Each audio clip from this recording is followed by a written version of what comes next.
So, my battery has about 16 minutes left on it. Hopefully I don't talk that long. But if it dies on me, I apologize in advance. I'd actually been wanting to make another vlog for a while, and I just didn't know what I wanted to talk about. And I was perusing Facebook tonight, and it was in one of the groups that I really have gotten to love because it's really non-judgmental, and it's just a really good supportive place, which a lot of them aren't anymore. And someone was asking, since programs to get service dogs take, usually have years of wait lists, they're like, well, should I still apply now? Can I still, really was what they were asking, can I still apply even if we haven't, exhausted all medical options yet? And of course, the majority of people were saying, oh yeah, it's, and she's been diagnosed, this was for POTS, this was a POTS group. She's been diagnosed for 2 years. And I mean, she still, has significant symptoms, and obviously that, I'm assuming at this point that she's legally disabled. Other people were asking that question, so I didn't really feel the need to address that. But, I've heard this before, this is not the first time that I've heard this, that people have said, despite whatever, condition it is, that a service dog should be an absolute last resort. It should be the last thing you try after you've tried everything else, and I don't agree with that. I agree that it shouldn't necessarily be the first thing you try, that you need to do your research before making that commitment so that you're really aware of what it's going to involve and how it's going to change your life, and, make sure that it's the right option for you, because it's not right for everybody. But I don't think it has to be, you have to wait until you've done every other medical thing possible to get a service dog, because it's just the right thing for somebody. It was the right thing for me.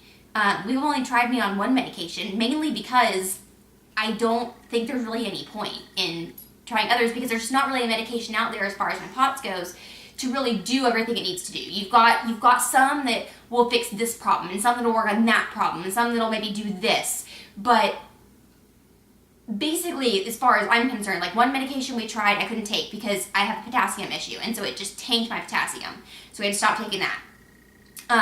The other one really didn't do anything at all.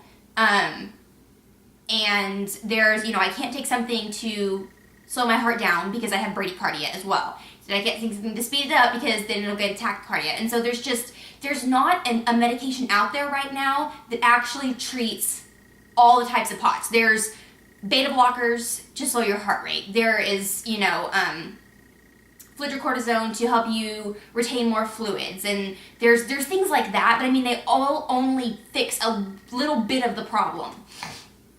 So I just really haven't felt like there's any point in trying anything, and I'm almost never in the doctor for my POTS because there's literally nothing they can do for me. I've been told that in no uncertain terms, especially about my bradycardia. I've been told by 2 doctors that, well, sometimes it just happens and there's really nothing we can do to change that. So, I mean, yes, make sure that a service dog is going to be, the right fit for your lifestyle and for your disability, but I don't think you have to wait until you've done everything else before you can try that. A lot of people say that, and I don't agree with that. I mean, yeah, it would, if there is a medication out there that will manage it for you to the point that you wouldn't, you could live a normal life with just a medication, I mean, yeah, that's totally, a different thing. But, some people don't, especially when you're talking about, like, psychiatric service dogs, there's people that would rather use the dog than be on medication, and I think that's their choice. I don't think it's fair for someone to say, oh, if you can do something else, then you have to do that first. This service dogs are only for if everything else doesn't work, because that's not really anyone else's business to say that. It's a personal choice. For me, it was the best thing. And it was the best thing for me before my POTS and before my cardiac alerts and all those things that, medication and nothing else can do. Because now, nothing can give me my cardiac alerts like my dog can. But even before that, it was still the best option for me. And it's also not something that you have to do in lieu of something else. I do, as far as like my PTSD goes, I do medication, I do therapy, and I've got the dogs. So I've given myself the best chance I can at living as normal of a life as possible, by using everything at my disposal. So I also don't think it's, right to say, oh, well, if you know, have the dog, then you can't also do medication, or you can't also do this, or if you're doing these things and you don't need the dog. Like, it's not that simple, basically, is what I'm trying to say. Is it's a very complicated, very personal decision, and it's a very complicated, very personal issue that I just don't feel like other people have a right to pass judgment about. But the advice I always give everybody is do your research. Talk to people who are handlers. Make sure, especially when we're talking for psychiatric issues like anxiety, PTSD, things like that, make sure it's not going to cause more trouble than it's going to help. Because I have known people who have, had panic attacks or social anxiety or things like that have found out that all the attention you get in public from having the dog with you just wasn't worth it for them. That gave them more anxiety than the dog was helping. In my case, it doesn't. Once I got used to it, I have way more benefits from the dog than the frustrations of being stared at everywhere I go. But that's not true for everybody. So it really is about, talking to real handlers and finding out what it's like day after day to be moving around with a dog, and all the new things you're going to have to learn, and you're going to have to be comfortable with confrontation. You're going to have to learn how to defend yourself and all those kind of things. But that's also a learning process. You don't have to be 100% comfortable with those things to start your journey. So research is essential. It's absolutely essential. But I think the decision on when to get a service dog or apply for a service dog really is a personal choice. And just depends on what your life is like and what your reasons are for seeking a service dog.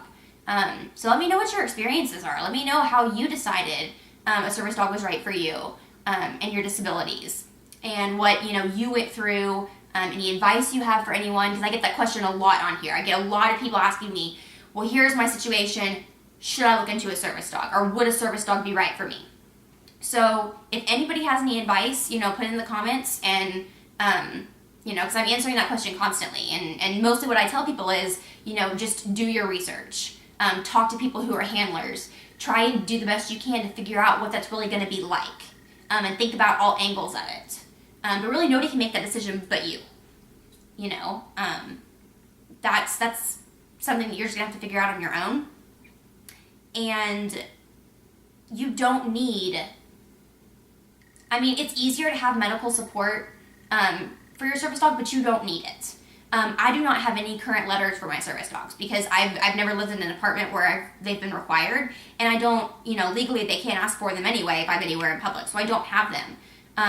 I did have to change general practitioners because I loved my GP, but she was afraid of dogs. And while she never made an issue over that, it just became an issue because it was just hard for, it was hard for her, it was hard for me, and it made me not want to bring my dog. And so I found a different one, by accident actually, that loves my dogs, she's really good with them, and so we just made that switch. So, but don't feel like your doctor has to give you permission, or you have to talk to them first before you decide to get a service dog, because that's completely your decision. They don't have any say about that. So really and it's good to have supportive family and friends, but ultimately it's your decision. Aside from the people that you live with, it's really not up to anybody else. But yeah, so I have no idea where else I'm going to go with this. This is pretty much, what it is, but personal decision.